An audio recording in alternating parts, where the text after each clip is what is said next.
Semuanya sudah masuk ya ke ruang Zoom ini. Kalau begitu kita siapkan ya kelasnya. Karena walaupun kita pertemuan hari ini itu daring, agar suasananya bisa seperti ketika kita bertemu langsung di kelas, ada baiknya kita menyiapkan kelas terlebih dahulu sebelum memulai. Silahkan ketua kelasnya menyiapkan kelasnya, Dek. Oke, baik. Terima kasih. Selamat siang adik-adik. Bagaimana kabarnya sampai siang hari ini? Masih fresh ya untuk menerima pelajaran? Oke, kalau misalnya ada yang mengantuk atau ada yang ingin izin ke toilet, kita break ya 3 menit, sembari kakak mengabsen juga. Jadi tidak apa-apa, silahkan adik-adik yang ingin minum, silahkan minum. Untuk kota kelasnya, apakah ada informasi deh hari ini seputar temannya yang izin atau yang tidak bisa masuk hari ini? Oke, terima kasih.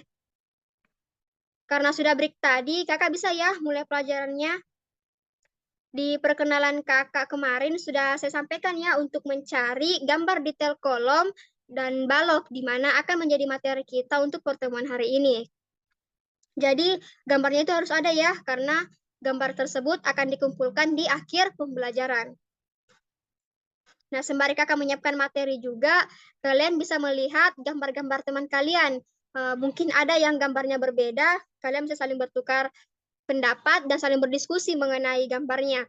Jika ada pertanyaan, kita bisa ajukan dan kita bisa bahas di pertemuan hari ini. Kakak siapkan ya materinya.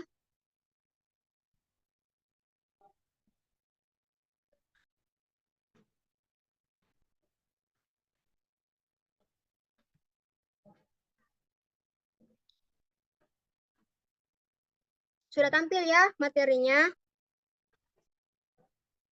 Oke. Untuk pembelajaran hari ini, kakak ingin memperkenalkan diri ya. Sekali lagi, jadi perkenalkan nama kakak Musra Febrianti Malik dari Universitas Negeri Makassar, Fakultas Teknik. Di sini kakak akan menjadi guru pengganti kalian untuk pertemuan hari ini dan beberapa pertemuan berikutnya.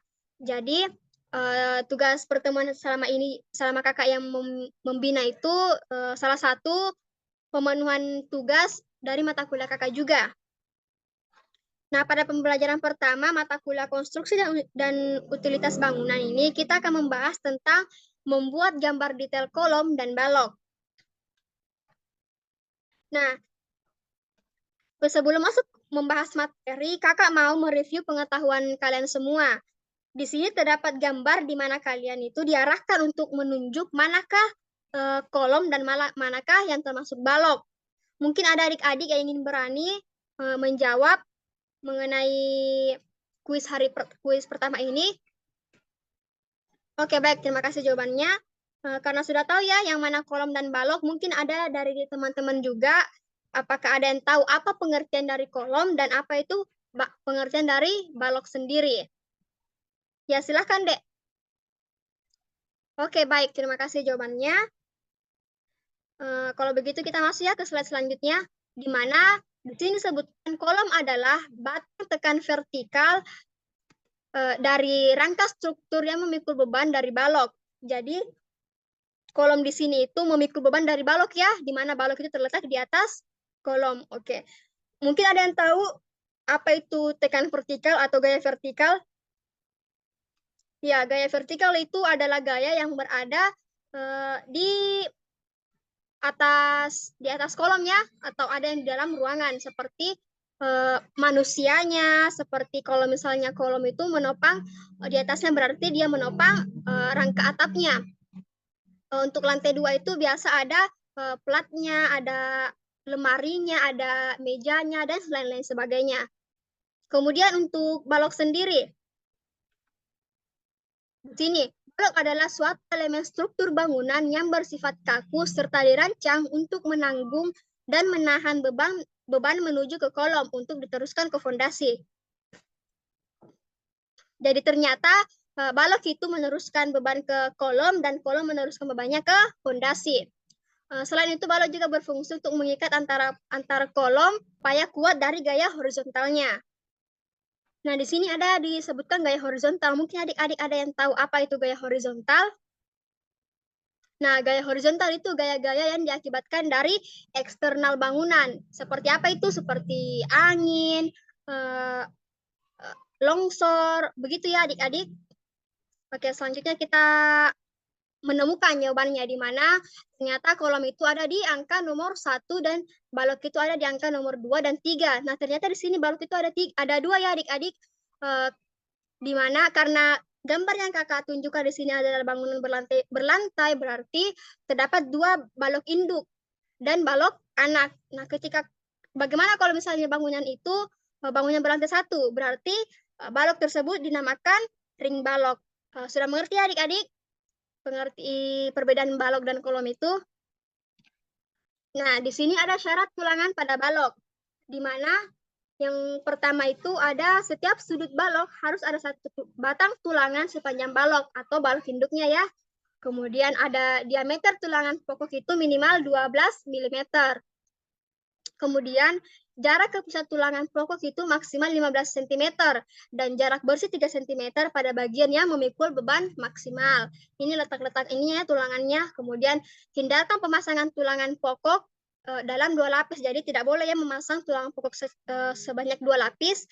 Kemudian jika jarak tulangan atas dan bawah itu lebih dari 30 cm harus dipasang tulangan ekstra. Nah, apa yang dimaksud tulangan ekstra? Tulangan ekstra itu biasa disebut dengan montage ya, di mana yang dimaksud itu tulangan ekstranya itu ada baja keras dan baja lunaknya ditambahkan. Kemudian yang terakhir itu ada apabila tegangan geser beton yang bekerja lebih kecil dari yang diizinkan, di mana jarak sengkangnya di sini hal ini tidak boleh lebih dari 30 cm. Seperti itu ya adik-adik. Nah, selanjutnya ada syarat tulangan pada kolom. Di sini disebutkan bahwa syaratnya itu penyambungan kolom di atas balok atau slope. Nah, di sini untuk bangunan lantai 2 berarti nanti disambung ya. Kolom itu disambung dari balok yang di lantai 1 tadi. Kemudian ketika bangunannya itu lantai 1 saja, maka di atas slope. Seperti itu.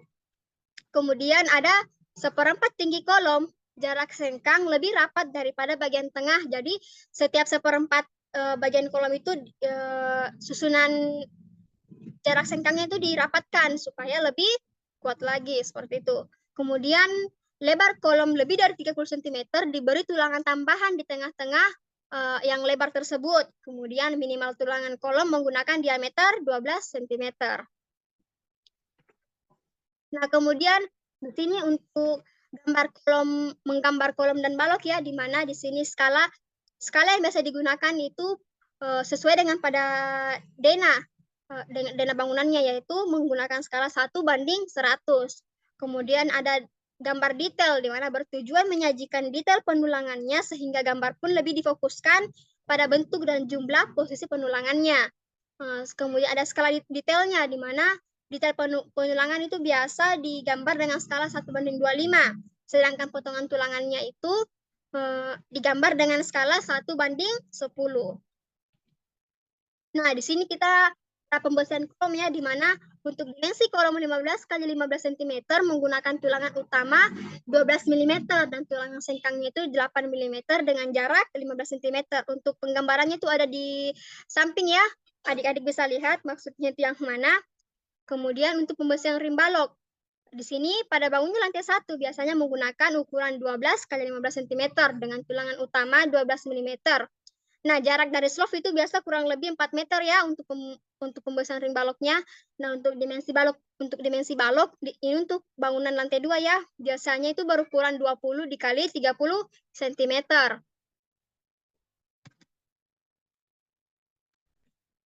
Nah, selanjutnya di sini cara membaca rancangan besi tulangan. Di sini ada ya gambarnya.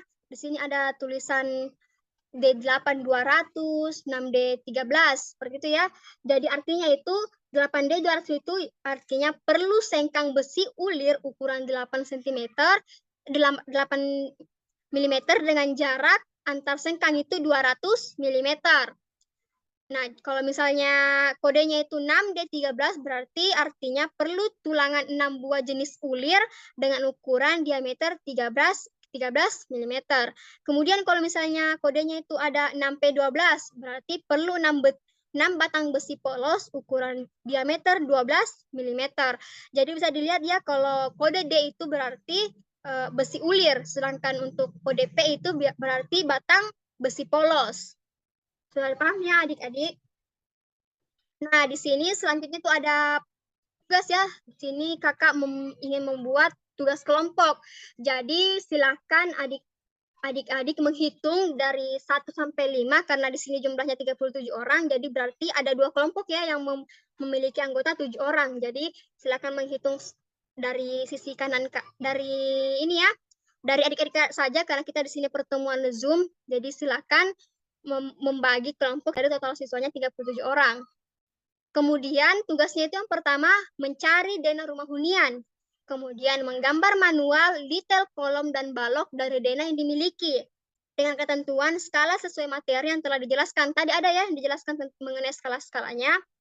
Nah, kemudian kakak mau kegiatannya ini tuh didokumentasikan. Lalu dilampirkan di halaman terakhir tugasnya. Jadi kalau misalnya kalian memiliki 7 orang teman kelompok, maka ada 7 dokumentasi ada 7 dokumentasi dari total kelompoknya. Dari usahakan semua orang memiliki dokumentasi dirinya ya. Kemudian pekerjaannya dikumpulkan di pertemuan berikutnya sebagai syarat kehadiran. Setuju? Oke, baik. Setuju ya. Nah, sampai di sini mungkin ada lagi pertanyaan adik-adik mengenai tugasnya. Silahkan diajukan, Dek. Oh iya, mengenai penggambarannya itu digambar di kertas mana ya? Biasanya adik-adik menggambar di kertas mana? Kalau misalnya menggambar di kertas A3, silahkan adik-adik menggambar di kertas A3 dengan ketentuan dikasih kop seperti itu. Jadi digambar serapi mungkin dan dikumpulkan di pertemuan selanjutnya. Oh iya, FYI, ya, for your information adik-adik, di pertemuan selanjutnya itu kita akan membahas mengenai plat. Jadi, kakak mau lagi meminta tugas per orang kalian untuk mencari gambar plat seperti tadi, mencari gambar ini ya, gambar balok, untuk adik-adik juga dijadikan bahan pengajaran pembuka ya. Jadi ketika ada pertemuan, jika adik-adik ada pertanyaan, silakan diajukan di pertemuan selanjutnya mengenai plat. Jadi kakak bisa tutup ya untuk pertemuan hari ini. Semoga bermanfaat deh untuk semua pertemuan hari ini. Tapi sebelum kakak mungkin bisa ketua kelasnya dipimpin lagi kelasnya untuk ditutup. Silakan deh. Oke, baik. Terima kasih. Kalau begitu kakak akhir ya pertemuan hari ini. Kakak ucapkan wassalamualaikum warahmatullahi wabarakatuh.